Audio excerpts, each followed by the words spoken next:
Kayo sa pamilya? Apat. Asawa ko, 2 anak.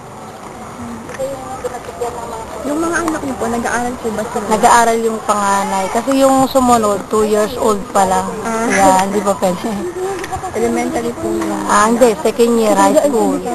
Dun po sa old, sa... Hindi, dito sa Grace Christian. Bali, ano pong pinagkakakitaan niyo ngayon? Nagbabuy and sell. Pati po yung asawa niyo. Asawa ko nagbabuy and sell din. Bakit niyo po dito napili tumira? Matagal na kasi kami rito, 1982. Kasi tahimik dito eh. Asawa kasi sa Bulacan. Tapos, dito kasi dati mas mura pa yung lote dito. Nakapag-aral din po ba kayo? Elementary lang. Ano po ba mga gusto niyong mangyari para sa mga anak ninyo? Siyempre makatapos pag-aaral.